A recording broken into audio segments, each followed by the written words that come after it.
All right, the boys are back, and we've seen Star Wars Episode 9, The Rise of Skywalker, and we're going to tell you all about it. I'm Jay. I'm Colin. Get ready. This is Star Wars Conversations. And before we go into spoiler talk, we're going to put up a little video of our initial reactions for those people who don't want spoilers, because I know there's a lot of people still haven't had a chance to see the new movie. It only came out last night at midnight. And so we're going to put that clip in for you all now. It's about 2-3 minutes long. Yeah. And then after that, we're going to go into full spoiler discussion. And so, yeah, enjoy. And we're back. Back live in the studio, Jay. Back live. Although that was a brilliant. That was some brilliant insight by us. That was some brilliant insight. I thought so. Yeah, well done. Yeah, you. Definitely. Yeah, and you. So, last night at midnight, we went to the Cineworld in Milton Keynes. It was my first experience of 4DX, which was pretty cool. It's like being on a ride. And we watched the new Star Wars Episode 9, The Rise of Skywalker. And eventually, because our cinema managed to screw things up. First, they made us sit through 40 minutes of adverts at midnight, right? At a midnight screening, right? Then the card for Jumanji came up, Jumanji 2, and everyone laughed because we all thought it was a joke, and then it sort of came up with this Jumanji screen. And okay, yeah, whatever, pulling our legs. No, then the Sony logo came up.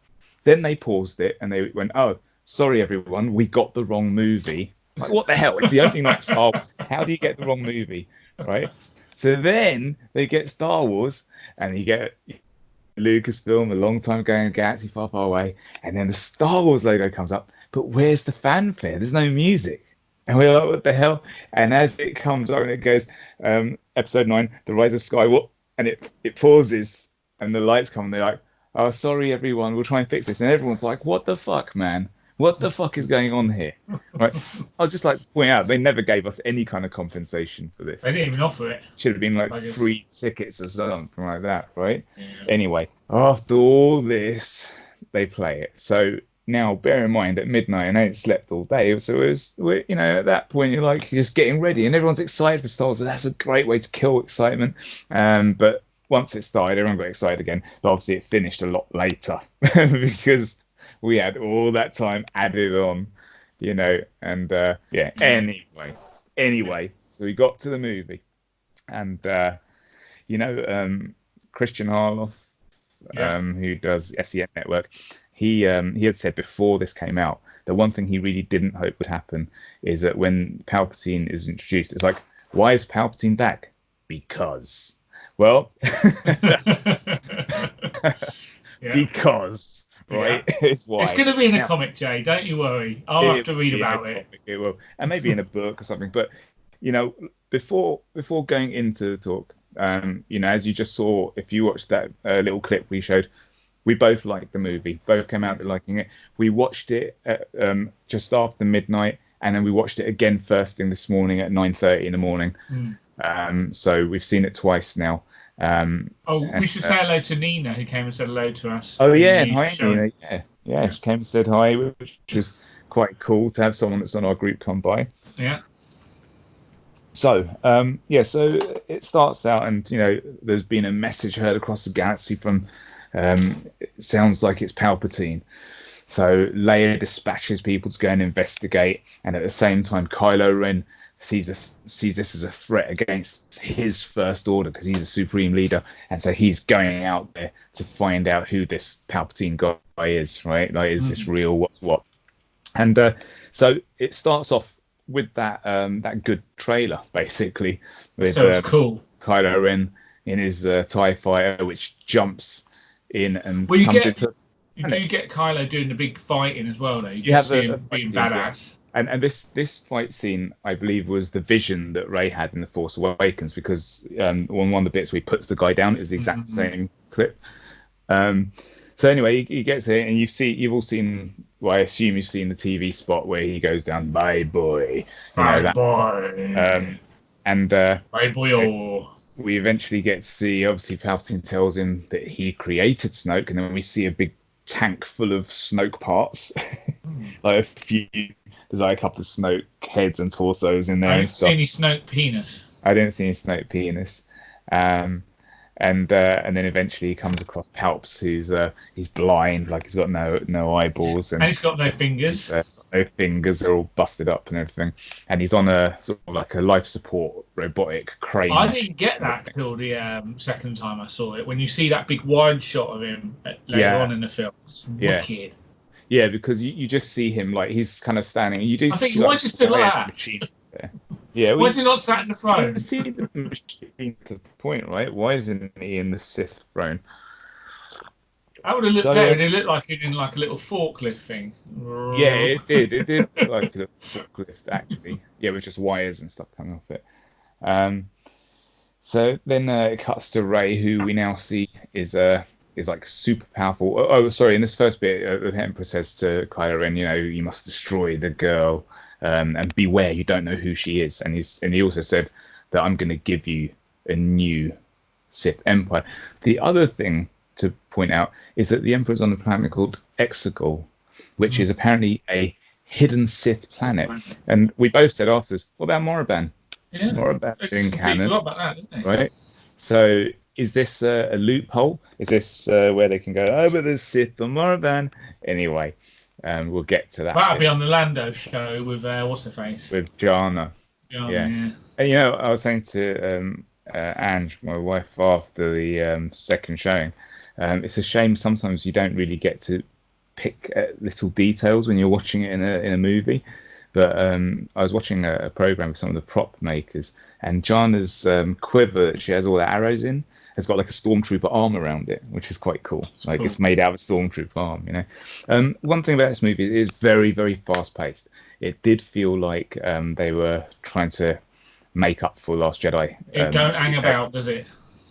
Yeah, and it was kind of like, after watching it, I definitely felt like I wish that either JJ had done number 8, or that this had like an extra half an hour stuck on it, because this could really benefit from being longer. It did feel rushed in some places. I was talking to my cousin-in-law, Grant. Hello, Grant. And he was saying he just can't understand why they didn't have like one vision for the trilogy rather than let different directors start having their own takes on it. That's why it all fell apart, basically. Yeah. They just said from the outset, this is a trilogy, let's have one person writing the bloody story. JJ did say that after doing 7, he was tired and didn't really want to go into another one straight away. But if Peter Jackson had done it, he'd have done the whole thing. I saw that comment there. Yeah. So next we see Rey, and she's super, super powerful in the Force. She's floating there in the air, sitting cross-legged with like all these rocks around her, and she's kind of be with me, and she like goes, they're not with me, and does like some sort of land. So we kind of see a bit of her training, and then we get like a scene with Leia. Now, one of the things I found with Leia, because obviously they said that they used old scenes that they had filmed that were on the cutting room floor from episode 7, or just straight out of episode 7. Some of it looked like, or straight out of, right? And they work the script around that, which sometimes doesn't necessarily work for me. It's a little bit clunky, wasn't it? Yeah, and it's quite obvious that these scenes we use, like, there's a lot of behind the head shots, and there's a lot of like whenever you see that, she's just kind of standing there, like she's not doing anything as such, right? And she's like Drax in in Guardian. She's invisible. Yeah. But she'll say like a couple of lines here or there, and then it's almost like Rey was filling in, like, because there's a bit where she's like, I'm gonna go, and then Leia goes, no, and she goes, it's what you would do, I'm gonna go anyway, and then it just has Leia looking at her, and it's like, it feels like there would be more conversation there, right?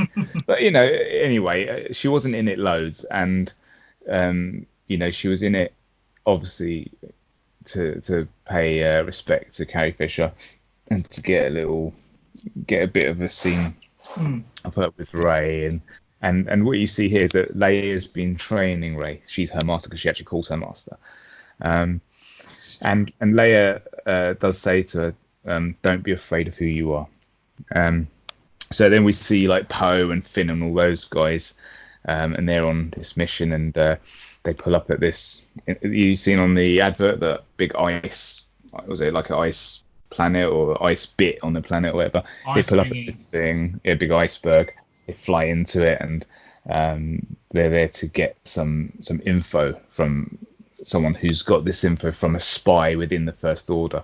And this information, right now, when you've seen Kylo Ren and the Emperor has revealed to Kylo Ren about this Sith fleet that he's been building in secret and all this stuff, and this spy knows all this shit somehow. Yeah, he knows everything. I was like, I don't know. So one thing that I found is there's a lot of stuff that you have to kind of suspend disbelief, and you do have to give it a leeway to quite a few bits. You accept it's quite convenient. Yeah, there's a lot of to get from A to B. But the convenience doesn't mean that it's bad, because it is a fast-paced, fun adventure. So you kind of just go with it. And at this point, you see like all these TIE fighters start coming in, and Finn says there's this alien, and he goes, how can we repay you? And he just goes, just win the war. And then the hatch closes, and then they fly off, and all these TIE fighters are chasing them. And Finn gets on the gun, and then Poe's flying the ship with Chewie, and they kind of like start shooting at the TIE fighters. They go through this tunnel. Chewie suggests they blow up this like kind of metal girder kind of thing, which comes down, takes out a couple. And then Poe starts light skipping. Right, where he like just skips through light speed. It's almost like he doesn't plot a course. What's that there? Just Instagramming us. Okay, cool. So yeah, it's like he doesn't plot a course, and he just jumps through all these different light places. And what you see is these TIE fighters also jump to light speed, which is pretty cool. And they're all chasing them, and as they come out of places, TIE fighters smashing stuff, and And so it cuts back to from there the First Order, and now you see Kylo Ren. He's standing looking at Vader's burnt up helmet, which is cool. He puts his hand on it, and that's how he uses to tune into Rey. It's cool. Yeah, I like that. Yeah. And Rey's in the middle of doing her training. All of a sudden, she starts, the little orb that Luke used to train with. So she's using that with the blast shield down. All of a sudden, she starts getting hit by them and stuff. And what you see through Rey in this as well, she's angry all the time, and she uses anger to fight. And so she starts getting pissed off at these things and takes them out. And then she suddenly has a connection to Kylo Ren. And I can't remember what happened at that point. They talked about something. I don't remember what that is. Do you remember, Colin, what was going on there? Well, he's going on to her about, you were going to take my hand, you were going to join me. Mm-hmm. And then she goes, no, I would have joined Ben, not you. Yeah. And, she doesn't say the Ben bit then, but she goes... did she? No, that's when they fight on the water. She kneels down, and says, I would have taken Ben's hand. And then she goes, yeah. But anyway, so what you find throughout it is that Kylo Ren keeps trying to make contact with Rey, and he keeps trying to say, look, I'm gonna turn you to the dark side. He loves her. And he also starts to elaborate a little bit on her parents in this. He does. So, yeah, he's trying to get her interest, isn't he? Yeah. And pull her hair. And so what Kylo Ren was doing also on that first fight, he found what was it's called a Sith Wayfinder. It looks like a Sith holocron. This Sith Wayfinder. Mm. And it does look like a Sith. That's what I thought they were at first. That's what I thought. We should have added that in. Definitely. And so this is how he finds out where Palpatine was. And apparently there's only two more in existence. And Rey wants to find one because apparently that's what Luke was looking for. She finds it in his books. And this is at the point where she says to Leia, look, I'm going to go. And so now the mission is that she's going to go looking for this thing. Poe and that lot, they come back, and the Falcon's on fire after they've been jumping through light speed. But also when Rey was doing her training and she got angry and took out those orbs, and the scene where you see her catch that lightsaber, it cuts through a tree, and that tree lands on BB-8 and he's trapped under there. So So I when thought, they get back, I've got to say, Ray, she's overpowered as, well overpowered, but really cool. I mean, just the way that she's in such control when she's got all those rocks around her. yeah, And rather than just dropping them and her falling to the ground, she does like a flip a out of little it. flip, It's yeah. totally, I'm thinking, she is the most badass Jedi we've ever seen. Well, this is actually what I thought on my second viewing.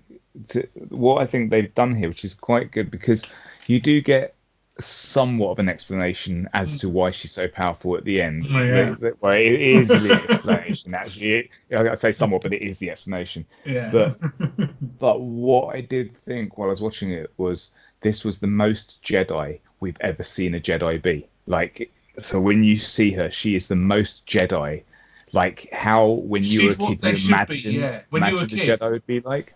Yeah. So, like obviously when we saw the prequels, they weren't necessarily exactly how I thought they would be. No, they were all monkey knobs.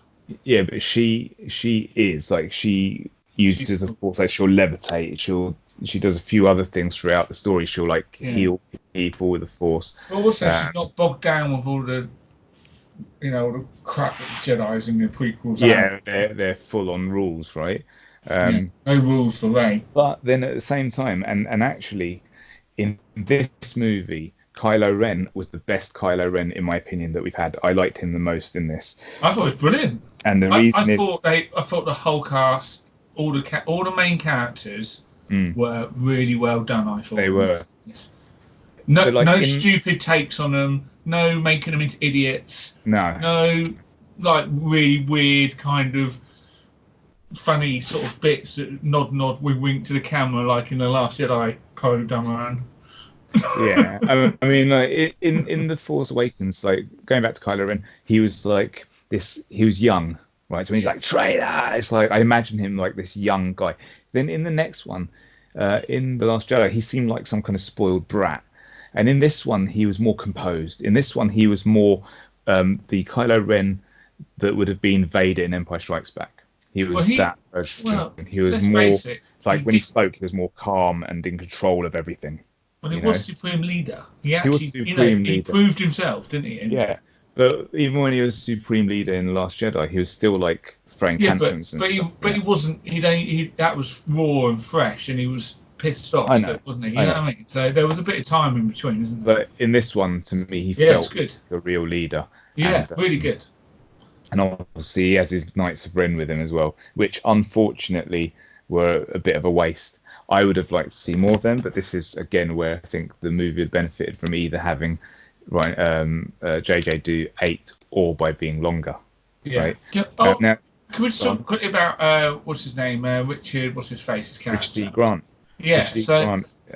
He's General Pride. Yeah. So he says in the film he served under the Emperor in the Clone Wars. No, he said he did say the Clone Wars. No, he said in the Old Wars. Old Wars. Oh, so right. I thought it said Clone Wars. And I'm thinking he don't look that old.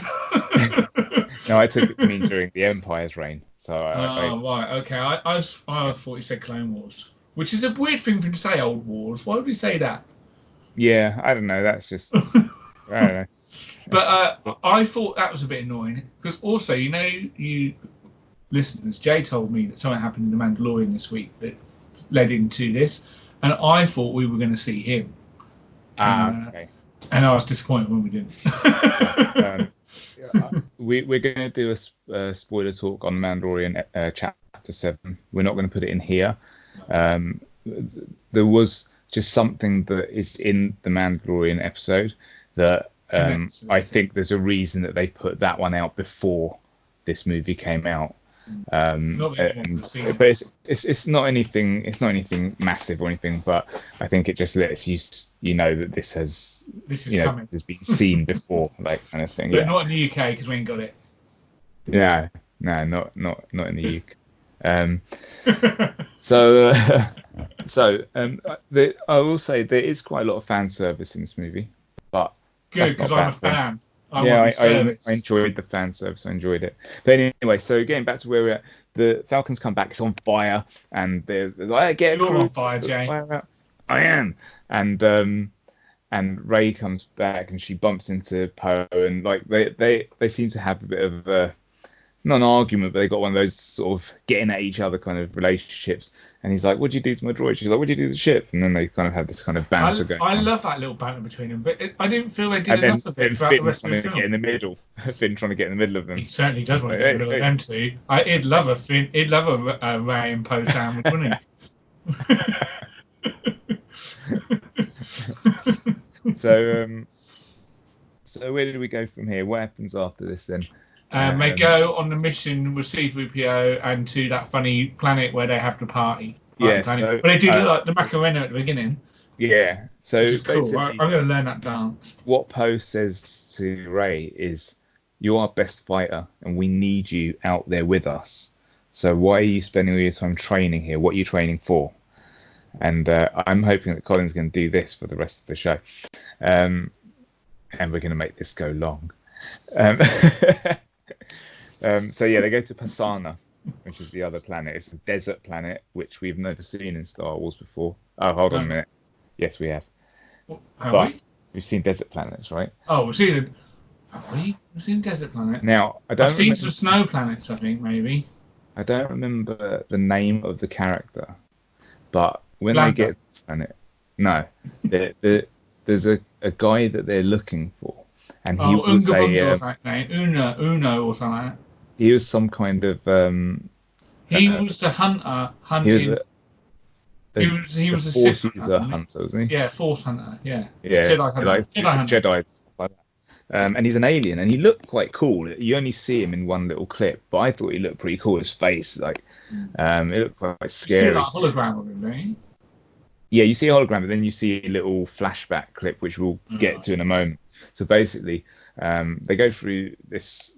They get there, and there's this big celebration going on. And 3PO goes to them all. This only happens once every 42 years, and they're like, "Great, like we would turn up today, right?"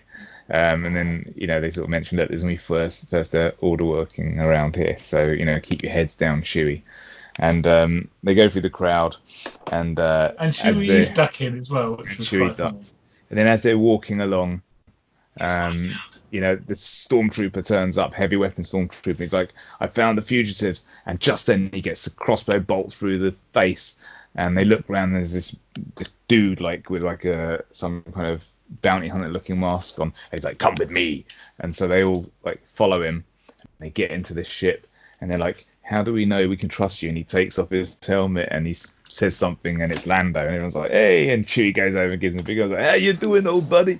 And so they have a little hug there, and 3PO goes, "This is General Calrissian," and then Rey's like, "Yeah, we know who it is." And then they do a little bit of this is a fan service, but it's like, "Oh, it's a real honor," all this kind of stuff.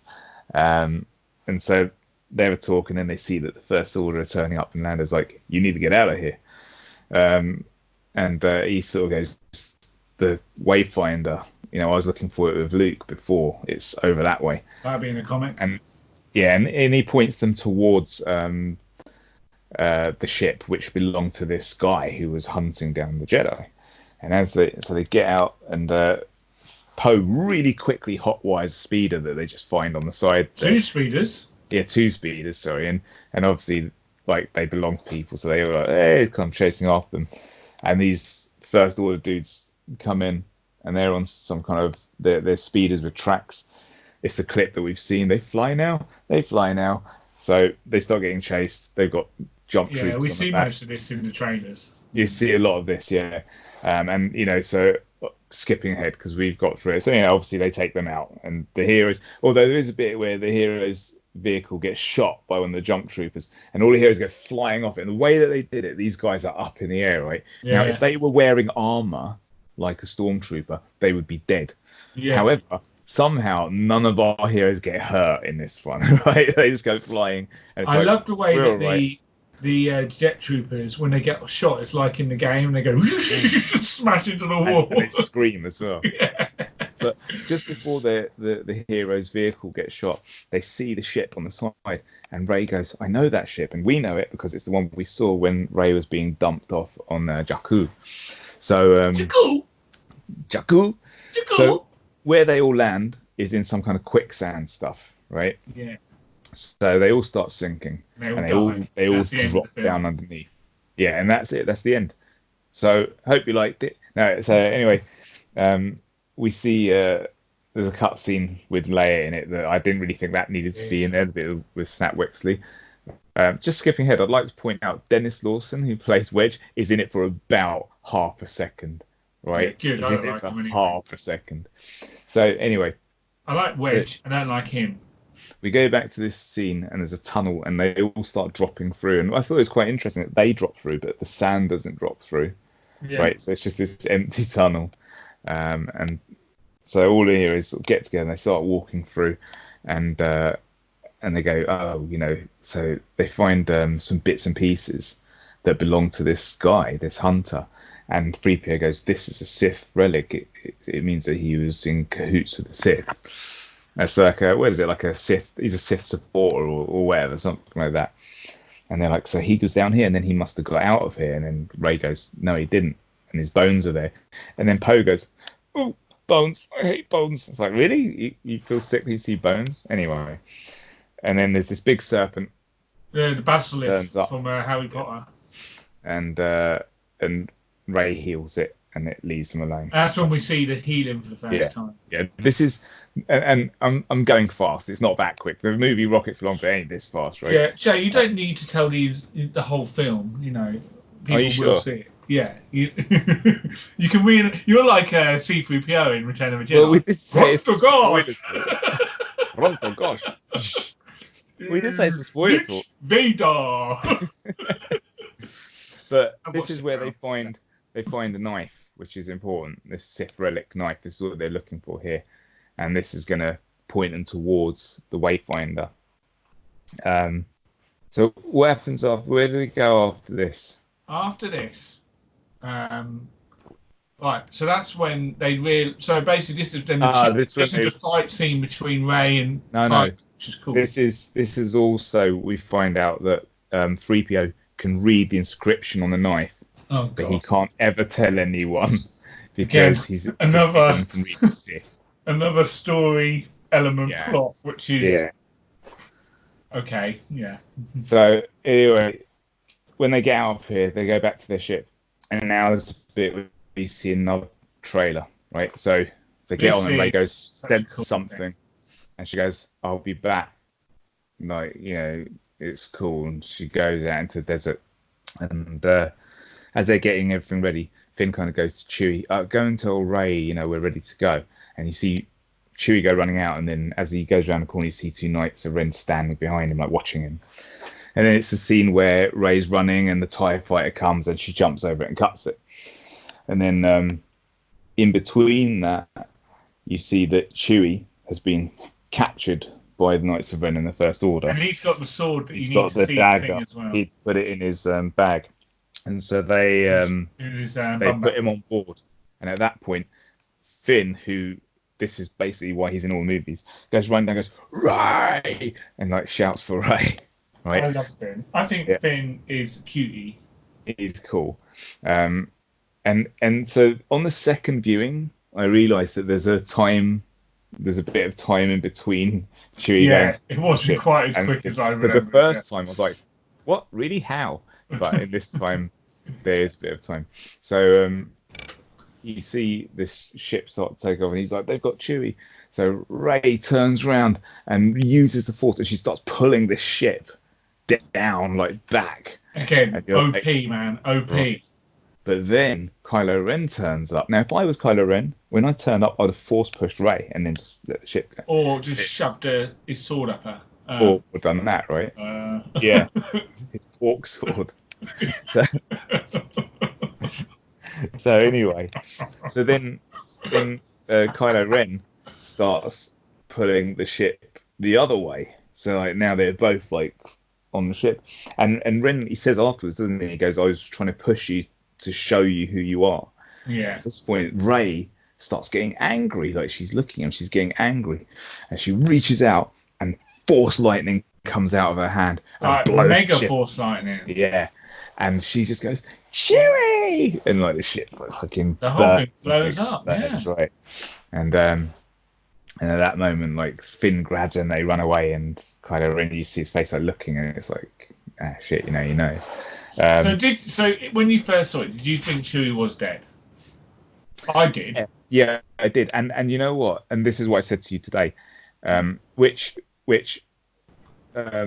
so what you find out before we go to that is Chewie's not dead, right? There's a different transporter. So I should have realised because there's a million clips in the trailers that set off that bit. Yeah. I did sort of go, yeah, I would have killed Chewie, just because I'm like, it's another. Why not? It's the last one. Another fake. There's going to be no more Star Wars films. Well, there are, but anyway. But then I think, or I would have had it that we are left thinking he's dead for quite a while, and then he comes back later, which in a saving the day kind of way. Yeah, or even like they find him when they're on the ship or something by accident, like they find his stuff, and then it's like a nice reveal. God, like the prison, yeah, and that would have been right, but it is pretty much like Chewie's dead. Next scene, no, he's not. It's like, oh, okay. and there's a few things like that. There's a bit of cheese in this, and I find it quite endearing though. And one of the cheesiest bits I found, and I'm going to reveal, is that the spy is Hux, right? And it just is like he takes out his stormtroopers and he goes, "I'm the spy," and you're like, okay, like just tell us straight up. You're the spy. Even Poe's face, it was like so funny. Right. But yeah, so I mean, after this, they go and they have to go to this other planet where they can do a mind wipe on 3PO, and this is where we see Zori Bliss, who I thought was quite cool. I thought she was quite a cool character, but again, I really liked her. I think, and I like the actress that plays her, but I feel like they suffered again from either not having a long enough film, or if they had another film that they could have worked. I just find it weird that they introduced so many new characters in this film. And this is where it feels like, and I saw this on the SCN Network podcast, that this feels like it's a sequel to the Force Awakens. Like it feels like there should be more.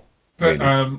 Mr. Sunday Movies review of it, and he'd slated the film a bit, to be honest. Yeah. And he was saying it's a bit of a sequel to Force Awakens. It's a bit of a sequel to Last Jedi, but what it really is, it's a sequel to a remake of The Last Jedi that was never made. The remake that everyone's been saying they should have made. That's what it's a sequel to. and I can kind of get that in a way. Yeah. But Zori Bliss, I liked her. I would have just liked to see more of her, like because she kind of alludes to like a past with Poe, and Poe's like a spice runner and all this kind of stuff. And they obviously know each other really well. And so it's just like I'd like to see a bit more about that character, who Colin will definitely read about in comics, right? I've got my comics mapped out till 2030. I reckon. Hey, I reckon you've got a comic coming of Lando and Jana. Let's find out. I think that's going to be a Disney Plus TV show. Oh, you think? Yeah. You think that Billy D's going to do like a whole TV show? Yeah, I do. He did enjoy playing Lando. He said I reckon that was part of a deal to get him back. You reckon? Yeah. And also that. Do you not think it'll be a cartoon, like, and he'll just do the voice? No, I think. Yeah, I think it'll be like a new Disney Plus cartoon or something. I mean, hey, look, she's a new character, so yeah, maybe she'd want her own film. He might not be in it that much. She's an ex-stormtrooper, so it's kind of like female Finn, right? Yeah.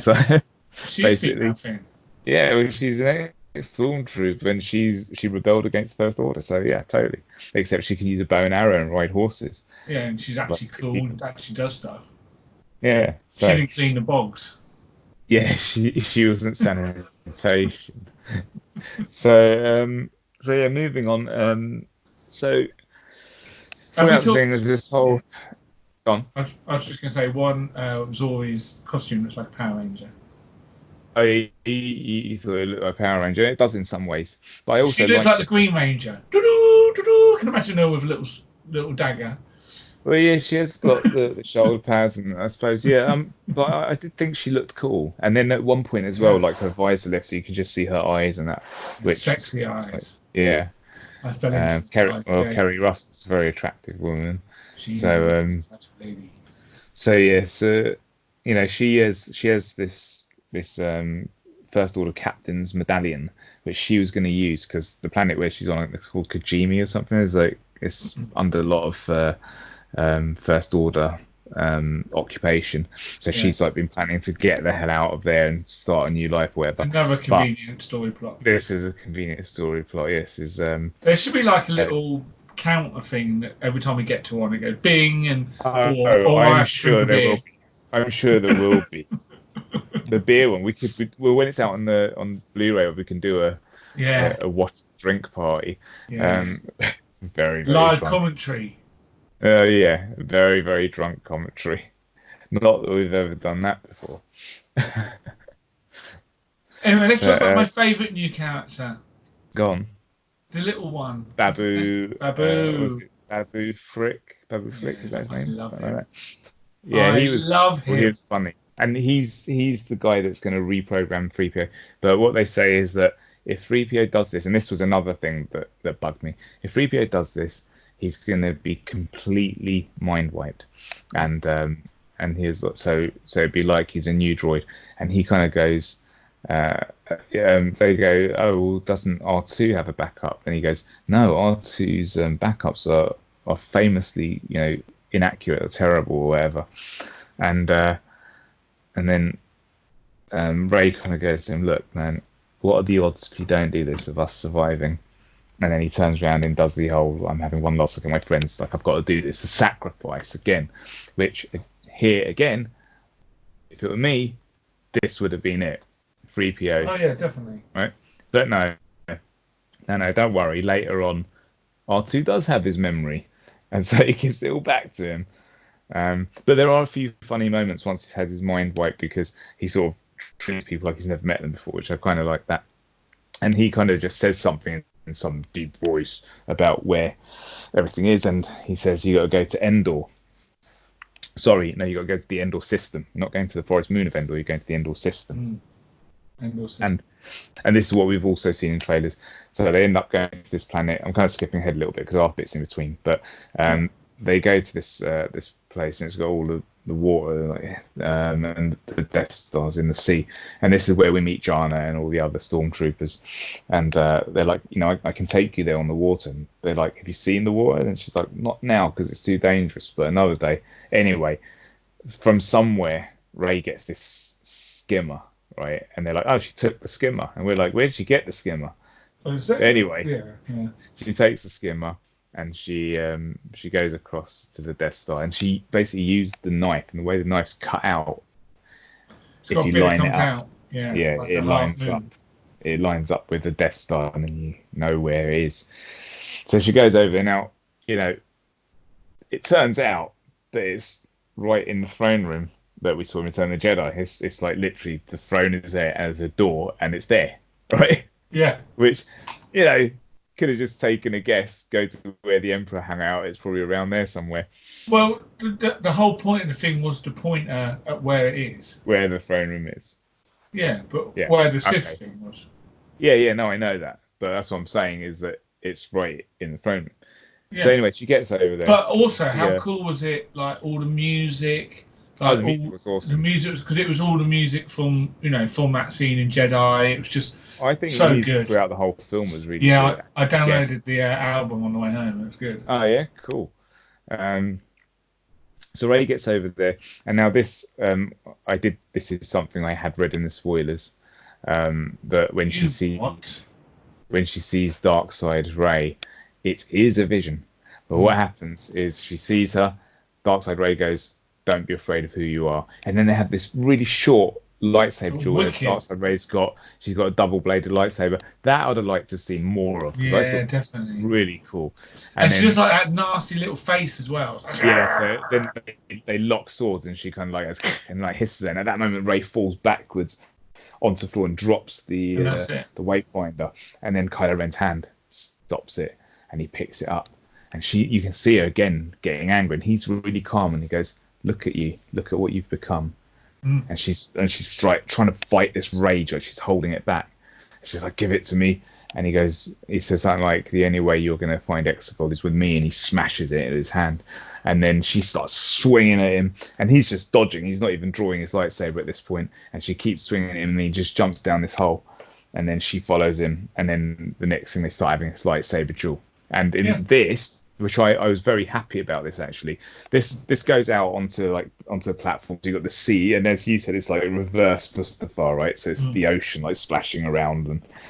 And they should have had a bit of Duel of Fates comeback music as well. That would have really been perfect. Well, that was in the trailer, wasn't it? So but they're flying. You do get the Imperial March on that bit, and they were kind of like they were keeping pace with each other, and then towards the end, really even, weren't they? But towards the end, Kylo Ren starts to take the upper hand, and I was happy about that because he is the more seasoned lightsaber wielder, right? But it cuts away to Leia, who says, "I know what I have to do to reach my son," basically. And one of the other characters kind of hints like she knows what she has to do, and then you just see Leia from behind, and then you never see her again properly. You just see her as a silhouette and stuff after this. Basically they fight. So basically, her plan there was to like reach out to him, and sort of forgive him and reconnect him and say, pull him back to the good side, and, that's why. And that was going to use all of her energy, a bit like how Luke used all of his energy in Last Jedi and then died. Yeah. So she wasn't dying on anything before. She just thought, but it was a bit again. It wasn't super clear what she was doing. Although when they walked her off to go and do it, Billy Lord, her daughter, had her arm around her, and Leia was kind of like that as they walked away, and I was like, why is she like that? Like, I don't get that. And then the next time you saw her, she was like a silhouette standing there. I think that was a cutout from Last Jedi when Mary Poppins died or whatever. Oh, you think it was that? I thought it was from. I thought it was all scenes from The Force Awakens. He said it was Force Awakens. Well, JJ said it was all Force Awakens stuff. Maybe. Anyway. So at this point, Kylo Ren gets up and knocks Rey onto the floor, and then Leia gets in his ear, and he kind of looks around, and then it's like she did make a connection to him, and he drops his lightsaber, and at that moment, Rey, being the opportunist and angry, filled with hate motherfucker, picks up Kylo Ren's lightsaber and just shoves it through him, right? Through his gut. Yeah, through his gut, and you're like, oh fuck, like, and like taking the.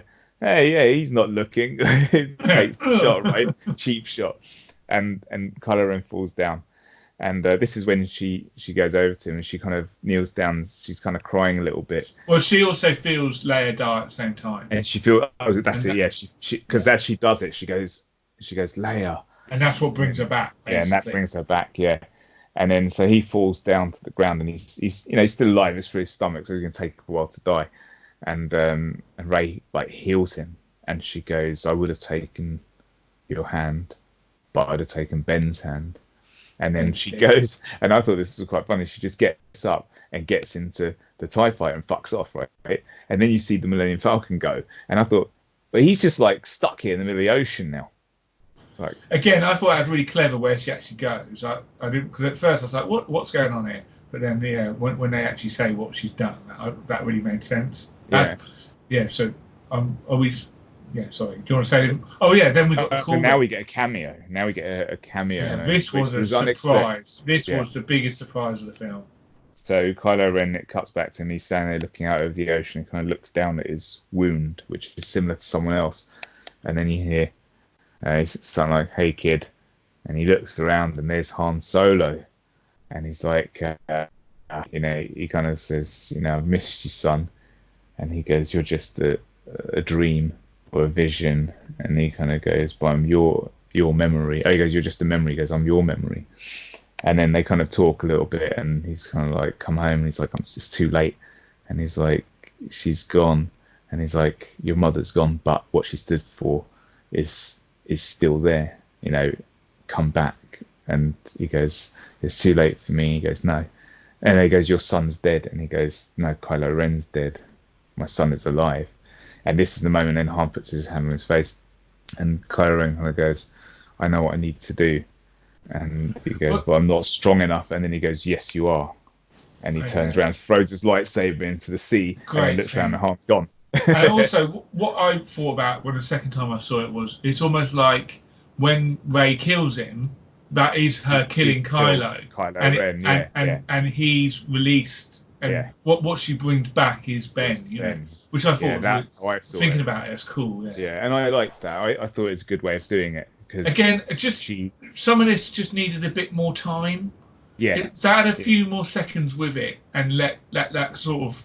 And this is what you said just earlier. So rushed, yeah. You were saying that to get to see a bit more of him turning back into Ben. Yeah, and that realised it's almost like a Jesus type thing, coming back. And... So anyway, Rey's gone off, and the next time you see her, she's on Ashto, and she's angry again, and she's throwing these logs into a burning TIE fighter, right?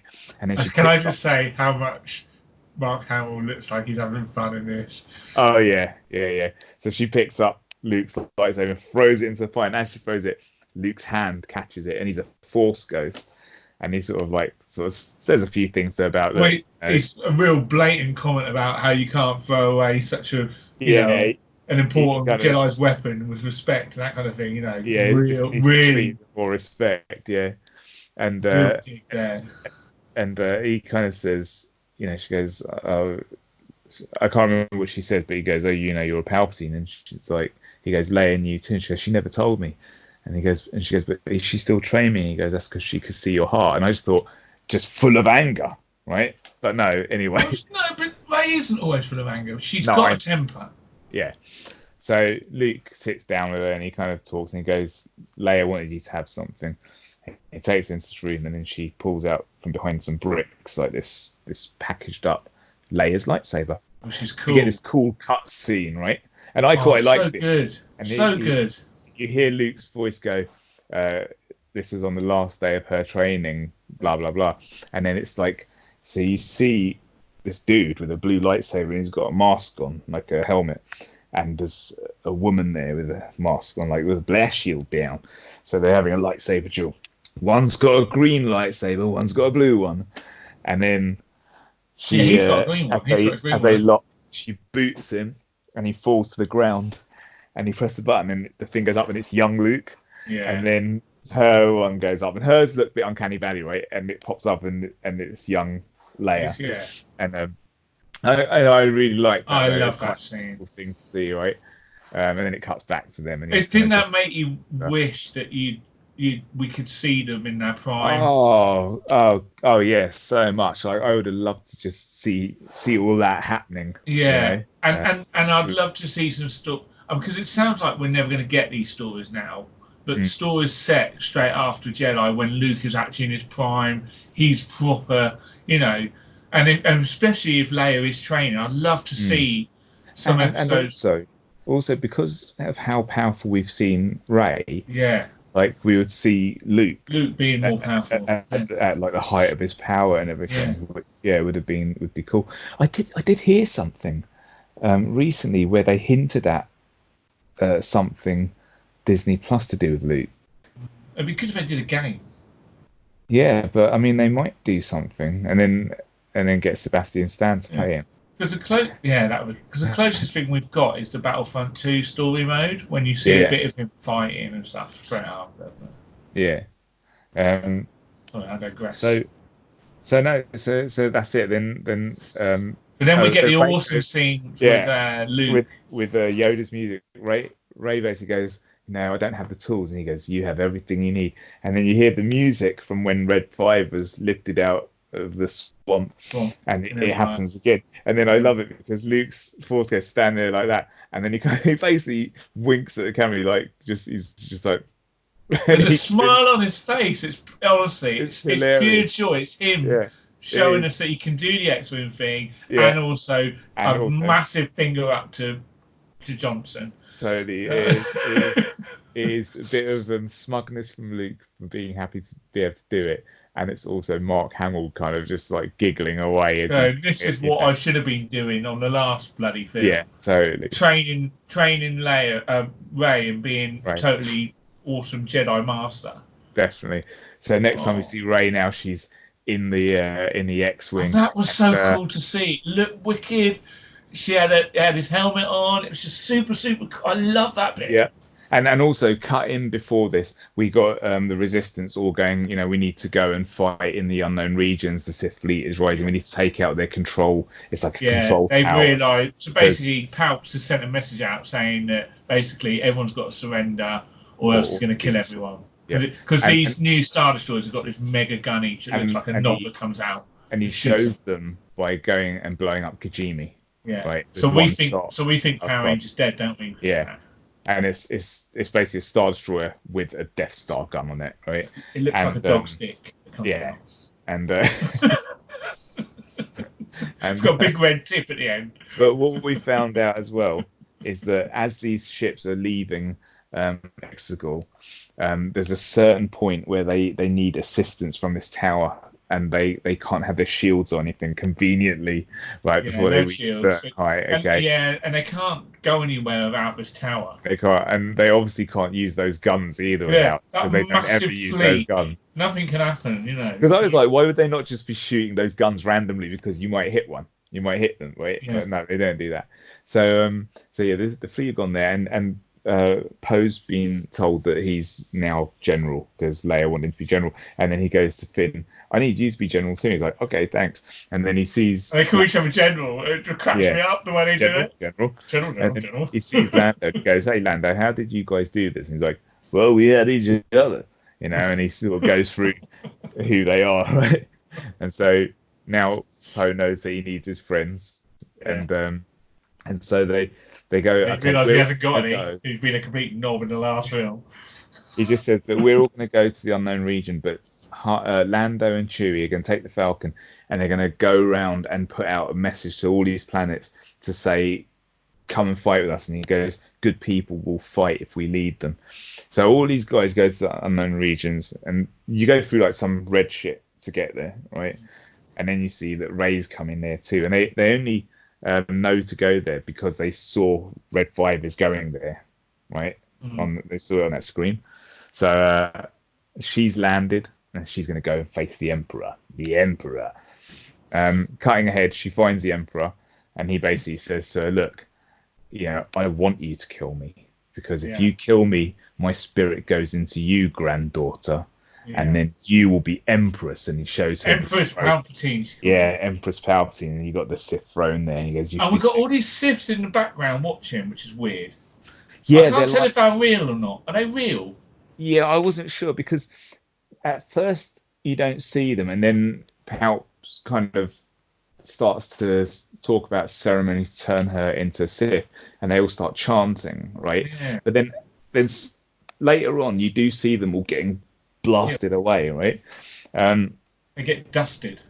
Yeah, kind of. They get hit by boulders and shit, but basically, that's how Yoda hates a bit of a waste. Yeah, right. I know he's had his fair share, right? But basically, and this was something I had a problem with, was the whole Palpatine bit here, because of the ease and convenience of it all. Did we say that we talked about Rey's parents yet? And like his son? No, we didn't. Yeah, so when they get on the ship, we found out that basically Rey's dad was Palpatine's son. So again, how old would he be? He would have been born around Revenge of the Sith then, wouldn't he? Well, yeah, because he didn't look that old. When you saw a clip of it when they were getting rid of Rey, he looked quite a young guy. Right? So how old do you reckon Rey is supposed to be? 20? No, I don't even think she's. 17. I think she'd be like Luke's age, 17 or something. So this is about 12 years flashback then. Yeah, she was about 5 or 6. So 12 years ago, he looked about 30. I would say. Yeah. And who the fuck would have fucked Palpatine when he looked like that? Well, he was the Emperor of the Universe. I suppose he was the Emperor. I'd shag him. It would have just been prostitute or something, I reckon. Yeah. I reckon he just used that. Well, it must have been, yeah. Yeah, he'd be like... In the day... You. He probably, fucked her and killed her, right? He fucked her and then drained her life force or something. Well, when he comes, he shoots lightning. But no, actually, none of this would have worked. Here's our clever biology here. She'd have had to give birth, right? Okay.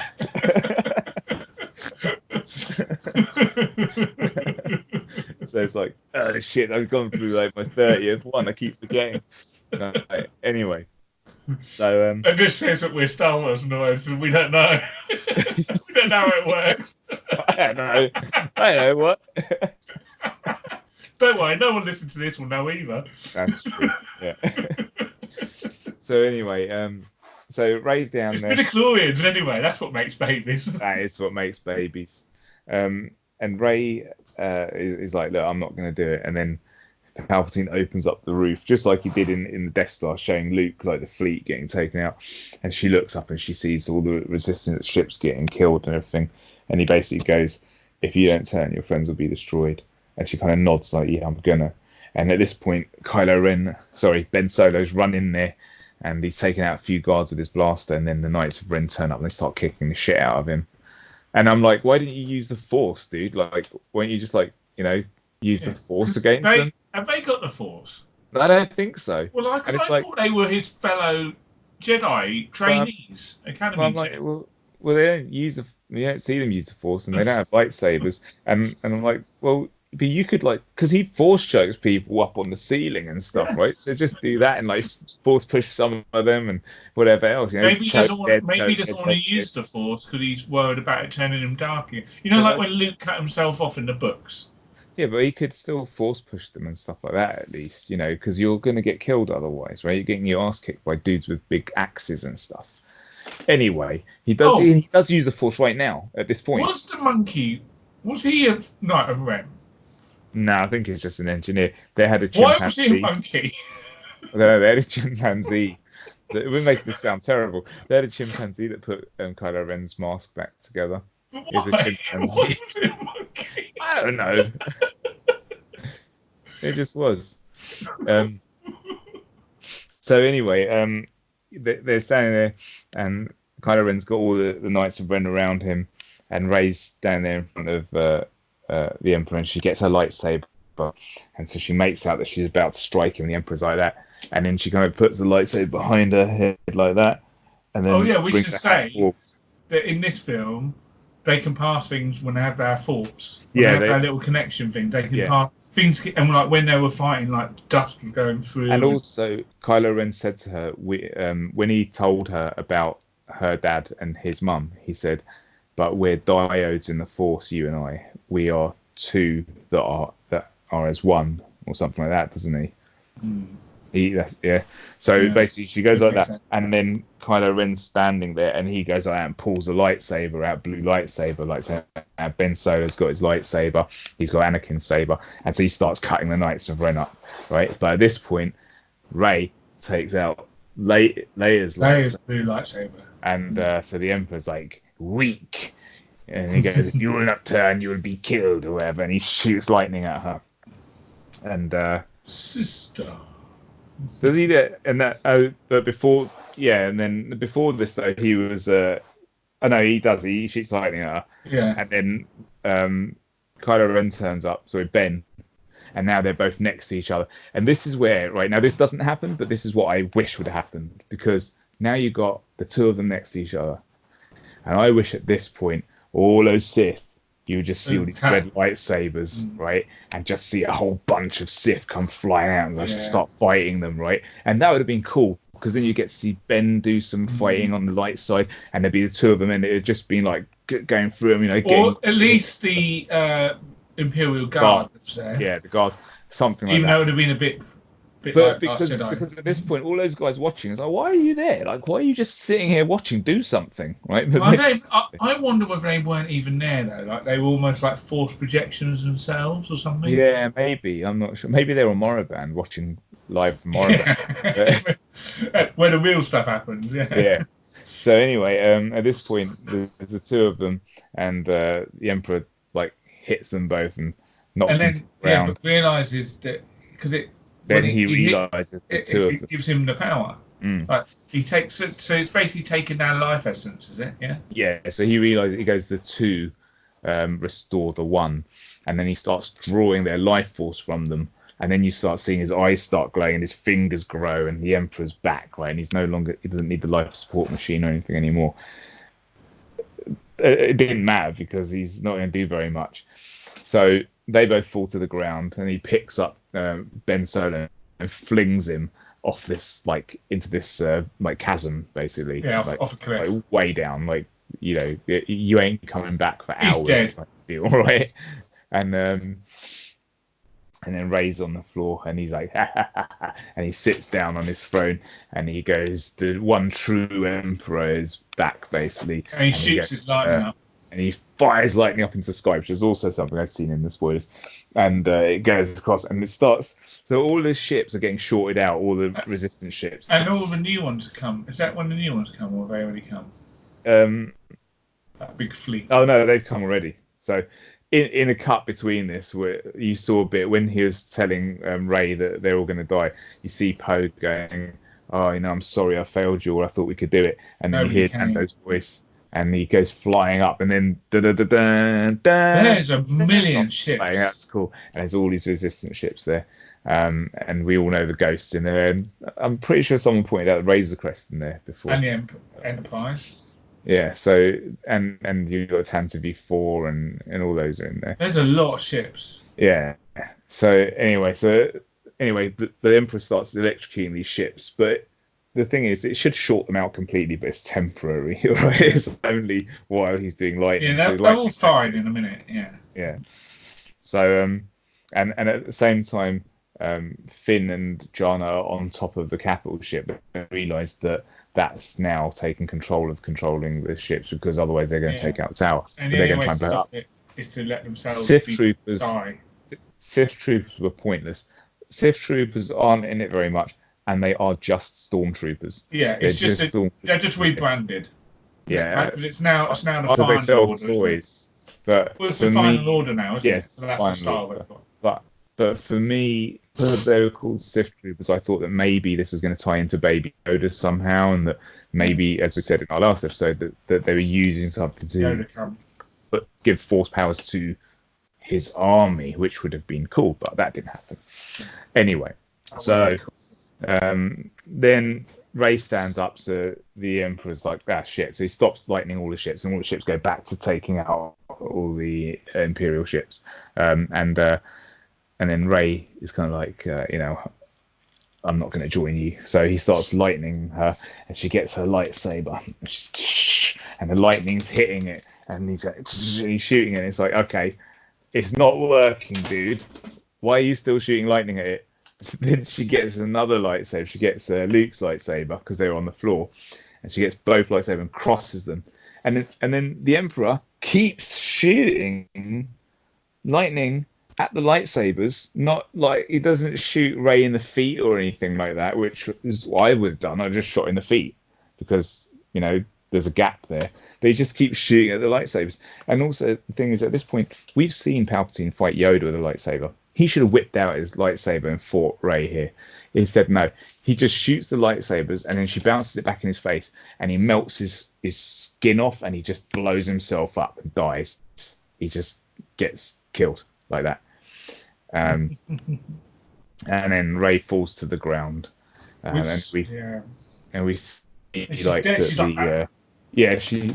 she starts dying, and we see that the Resistance start taking out all the final order ships, and they all start blowing up and everything, and then we see Ben Solo's hand come up over the top of the cliff, and he's all busted up, and he sort of crawls over to her, and he holds her in his arms, and she's dead.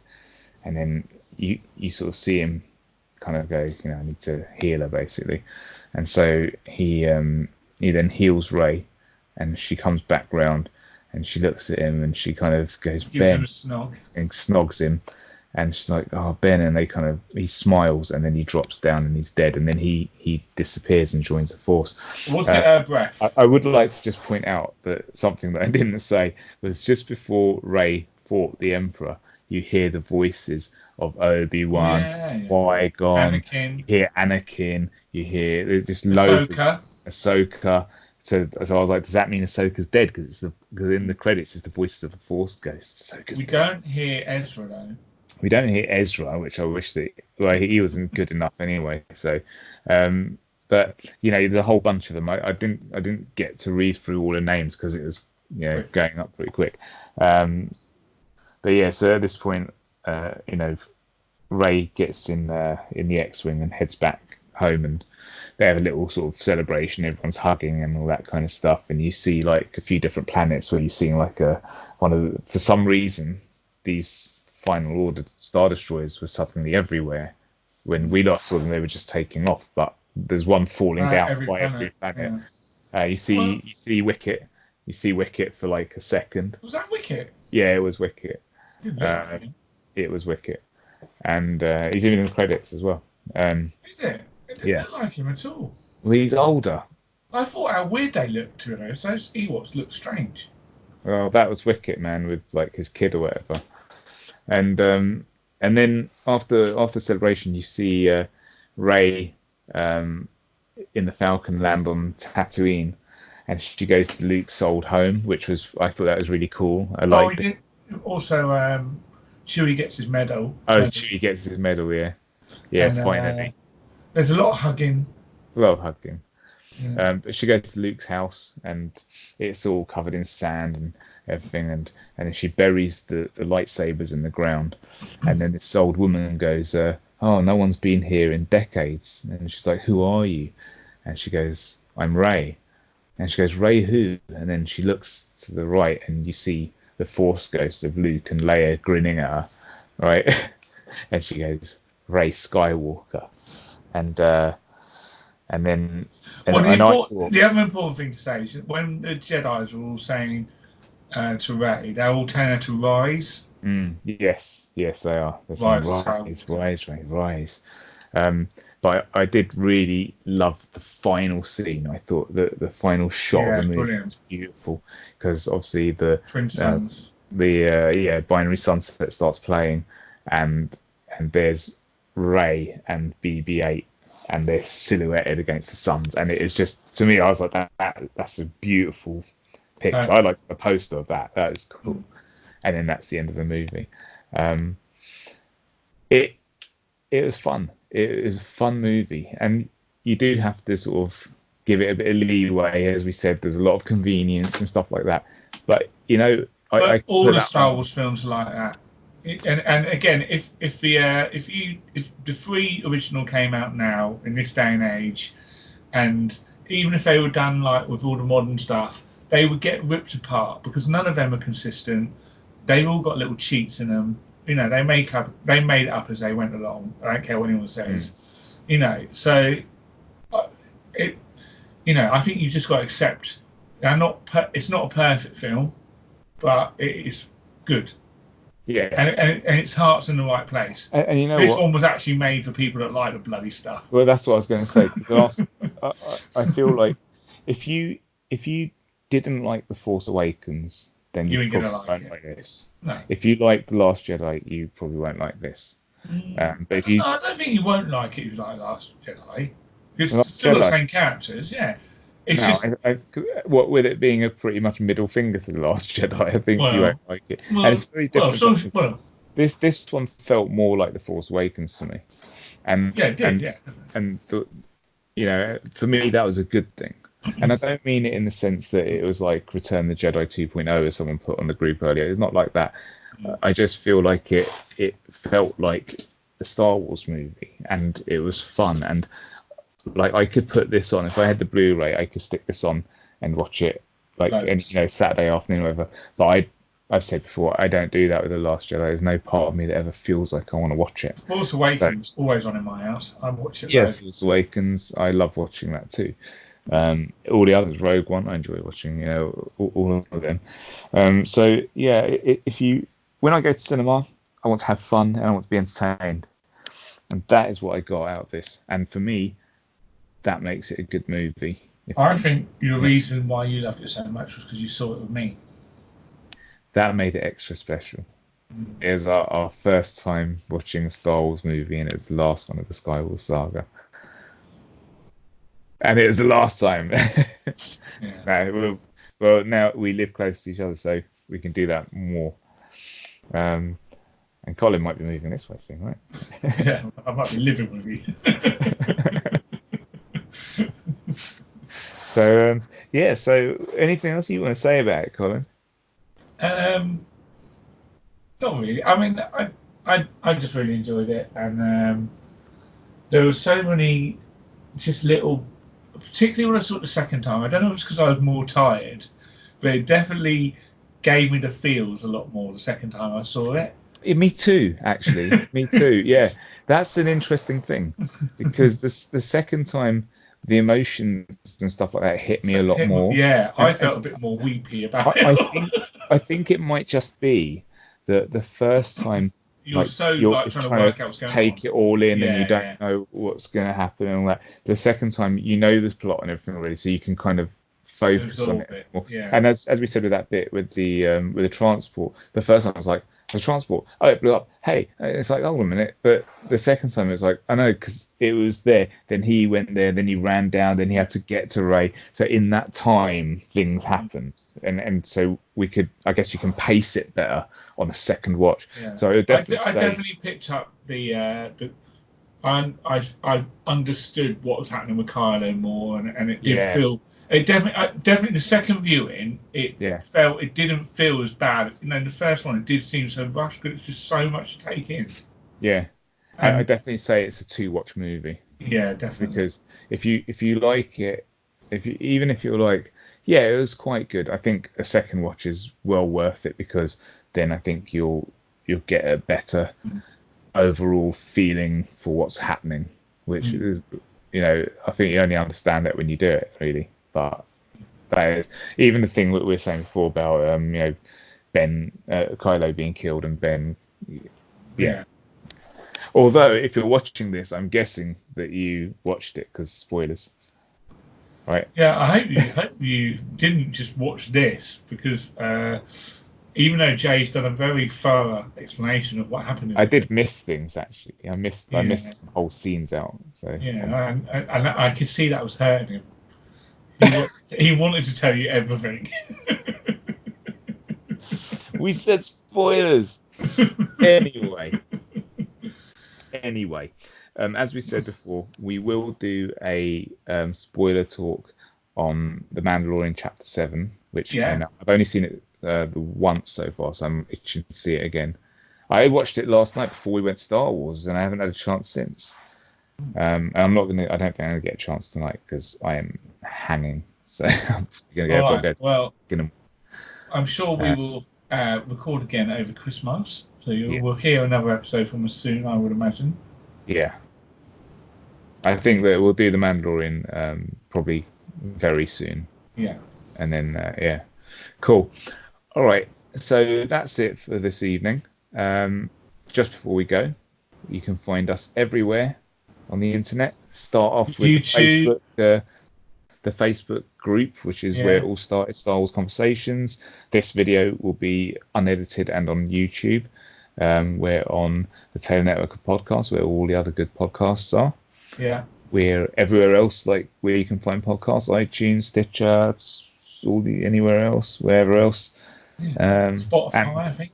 And on Twitter at Star Wars Convo. We're on Instagram at Star Wars Convo. You can email us at starwarsconversations@gmail.com. Yeah, there you go. How many emails have we had, Colin? We've had none. Well, we've had loads of crap notifications and the odd people trying to sell me erection pills. But apart from that,